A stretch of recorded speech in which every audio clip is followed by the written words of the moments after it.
વાત અરવલ્લીની અરવલ્લી જિલ્લામાં સતત બીજા દિવસે પણ વરસાદી માહોલ જામ્યો છે। ખાંભા, રાજુલા અને સાબરકુંડલા તાલુકાના ગ્રામ્ય વિસ્તારોમાં વરસાદ થયો। ખાંભાના સરાકડિયા, ભાવરડી, જીવાપર સહિતના ગામડાઓમાં વરસાદ। રાજુલા શહેરમાં વરસાદી ઝાપટા નોંધાયા। બાદમાં ધીમી ધારે વરસાદ પડ્યો તો સાબરકુંડલા શહેરમાં હળવા વરસાદી ઝાપટા વરસ્યા। સાબરકુંડલા, ખાંભા, રાજુલા, જાફરાબાદ સમગ્ર પંથકમાં વરસાદી માહોલ જામ્યો છે। ખેડા જિલ્લામાં લાંબા સમયના વિરામ બાદ મેઘરાજાની પુનઃ પધરામણી। નડિયાદ શહેરમાં અડધો કલાકમાં અડધો ઇંચથી વધુ વરસાદ પડ્યો। શહેરમાં વરસાદી વાતાવરણમાં ઠંડક પ્રસરતા બફારાથી લોકોને રાહત મળી છે।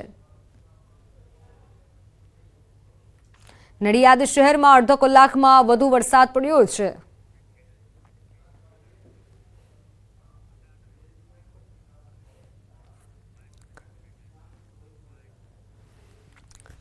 તો ખેડા જિલ્લામાં વરસાદી માહોલ જામ્યો છે। નડિયાદ શહેરમાં અડધો ઇંચ વરસાદ પડ્યો। શહેરમાં વરસાદ વરસતા ઠંડક પ્રસરતા ભારે બફારાથી લોકોને રાહત મળી। નડિયાદ શહેરમાં અડધો કલાકથી વધુ સમય સુધી વરસાદ નોંધાયો। નડિયાદ શહેર સહિત આસપાસના વિસ્તારોમાં પણ વરસાદ પડ્યો। નીચાણવાળા વિસ્તારોમાં વરસાદી પાણી ભરાયા હોય તેવી પરિસ્થિતિ સર્જાઈ। ફોનલાઈન પર સંવાદદાતા ઉમંગ જોડાઈ ચૂક્યા છે। ઉમંગ, અત્યારે ખેડા પંથકમાં કેવો વરસાદ છે? ચોક્કસથી મિત્ર, વાત કરવામાં તો લાંબા સમય બાદ ખેડા જિલ્લામાં મેઘરાજાની પુનઃ પધરામણી થઈ। આજે નડિયાદ શહેરમાં વહેલી સવાર બાદ બપોરે 1 વાગ્યાના આસપાસ ફરી મેઘરાજા વરસ્યા હતા। વાત કરવામાં આવે તો અડધો કલાકની અંદર અડધો ઇંચથી વધુ વરસાદ પડ્યો હતો। નડિયાદ શહેરના જે નીચાણવાળા વિસ્તારો છે, શ્રેયસ ગરનાળું છે, ખોડિયાર ગરનાળું છે, રબારી કોલોની સહિતના વિસ્તારોમાં પાણી ભરાવાની પણ સમસ્યા જે દર વખતે થતી હોય તે જોવા મળી હતી। પરંતુ ચોક્કસથી મિત્ર કહી શકાય કે આ વખતે ખેડા જિલ્લાની અંદર જે વરસાદ ઓછો પડ્યો છે, જેના કારણે ખેડૂતોમાં ક્યાંક ને ક્યાંક ચિંતા છે। જે અડધો કલાક વરસાદ પડ્યા બાદ ઉઘાડ કરતા ભારે તાપ કરતા પાછો જે બફારો હતો તે જોવા મળ્યો હતો। પરંતુ જે વરસાદ પડવાથી જે લોકોને બફારાથી રાહત મળ્યો તેવું ચોક્કસથી મિત્ર કહી શકાય। બિલકુલ ઉમંગ, આભાર માહિતી બદલ। તો સમગ્ર રાજ્યમાં અત્યારે વરસાદી વાતાવરણ જામ્યું છે। દક્ષિણ ગુજરાતમાં વરસાદ જામ્યો છે। બીજી તરફ સુરતમાં અત્યારે નીચાણવાળા વિસ્તારોમાં વરસાદી પાણી ભરાયા છે, જેથી વાહન ચાલકો અટવાયા હતા। તો અમરેલીમાં પણ અત્યારે ધીમી ધારે વરસાદ થઈ રહ્યો છે। તો એક તરફ ખેડામાં વરસાદના કારણે વાહન ચાલકો અટવાયા હતા। દક્ષિણ અને મધ્ય ગુજરાત માટે 2 દિવસ ભારે હવામાન વિભાગે ભારે વરસાદની આગાહી કરવામાં આવી છે। 2 દિવસ ભારે વરસાદની આગાહી કરવામાં આવી છે। દાહોદ અને છોટાઉદેપુર, નર્મદામાં ભારે વરસાદની આગાહી।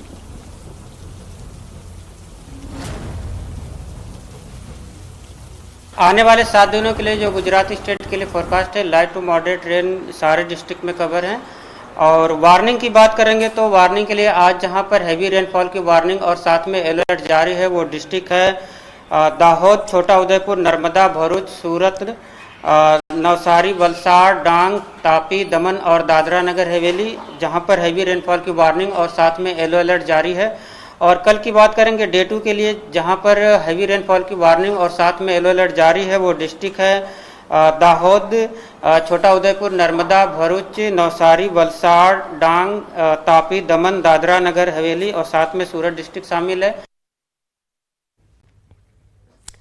રાજ્યમાં વરસાદી માહોલ રહેશે। તો આજના દિવસે નર્મદા, ભરૂચમાં વરસાદની આગાહી કરવામાં આવી છે। આવતીકાલે સુરત અને ડાંગમાં વરસાદ થઈ શકે છે। હવામાન વિભાગે વરસાદ અંગે આગાહી કરી છે।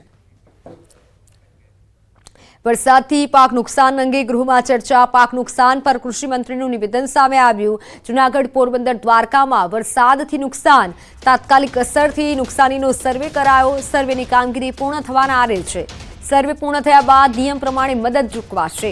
છેલ્લા 5 વર્ષમાં 7,242 કરોડની સહાય ચૂકવાઈ। એસડીઆરએફ મુજબ 5,148 કરોડની સહાય ચૂકવાઈ। સરકારી ભંડોળમાંથી 2,094 કરોડની સહાય ચૂકવાઈ છે। રાજ્યના 6,43,000થી વધુ ખેડૂતોને સહાય ચૂકવાઈ છે।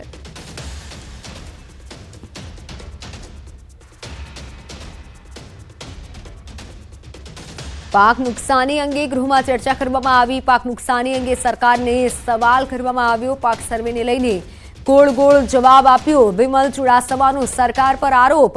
કેટલું વળતર અપાશે તેની સ્પષ્ટતા પણ ન કરાઈ। કે અતિવૃષ્ટિના કારણે ગીર સોમનાથ જિલ્લો, જૂનાગઢ જિલ્લો, પોરબંદર જિલ્લામાં અતિ ભારે વરસાદ પડવાના કારણે કૃષિ પાકોને નુકસાન થયું છે. તો એ પાકોને જે નુકસાન થયું છે એનું વળતર કેટલા સમયમાં ચૂકવવામાં આવે, એ કયા અધિકારી દ્વારા એનું સર્વે કરવામાં આવે અને જે પાકોને નુકસાન થયું છે એની સ્પષ્ટતા કરવામાં આવે કે કેટલું વળતર આપવામાં આવશે. ત્યારે કૃષિ વિભાગના મંત્રી દ્વારા ગોળ ગોળ જવાબ દેવામાં આવેલો.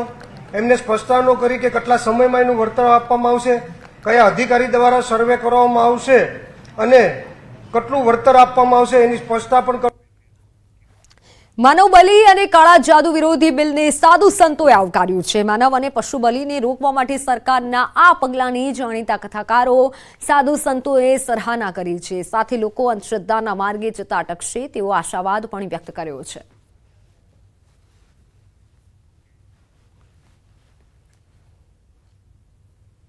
ઋગ્વેદની અંદર પણ વાત કરવામાં આવી છે, અનેક સંહિતાઓમાં વાત કરવામાં આવી છે.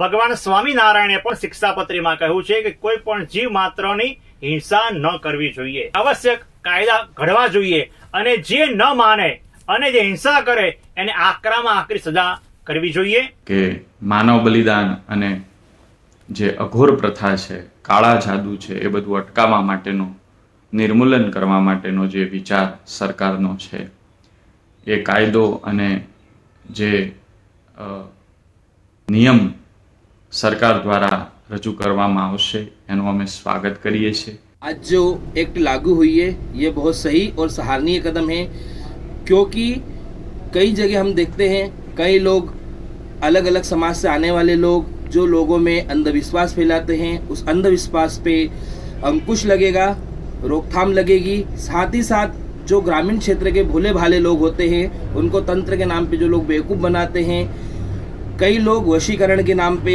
मारण मोहन स्तंभन उच्चाटन के नाम पे जो लोगों को बेवकूफ़ बनाते हैं, यह सब चीज़ों पे अंकुश लगेगा. સરકારનું આ કાર્ય છે જેના દ્વારા સમાજમાં પણ એક નવા પ્રકારનો ફાયદો અથવા તો સત્વભાવ, એ તમસ ભાવને દૂર કરી અને સત્વભાવની એક જાગૃતિ અને ફેલાવો થાય એ સરાહનીય અને વંદનીય કાર્ય છે. મહેસાણા સિવિલમાંથી આરોપી ફરાર. પોલીસ જાપ્તામાંથી 2 આરોપી ફરાર થયા. કુલ 5 આરોપીઓમાંથી 2 આરોપી ફરાર થયા. સ્પ્રે છાંટી આરોપીઓ ફરાર થયા હતા. ફરાર થયેલા આરોપીઓનો પોલીસે પીછો કરી ઝડપ્યા છે. ફરાર બંને આરોપીઓને ઝડપી પાડવામાં પોલીસ સફળ રહી છે. પોલીસ જાપ્તામાંથી 2 આરોપી ફરાર થયા તેનો એક વિડીયો પણ સામે આવ્યો છે. સીસીટીવી ફૂટેજ સામે આવ્યા છે. જોકે ફરાર થયેલા આરોપીને પકડવામાં પોલીસ સફળ રહી છે. પોલીસે બંને આરોપીને ઝડપી પાડ્યા છે. સ્પ્રે છાંટી અને આરોપી ફરાર થયા હતા.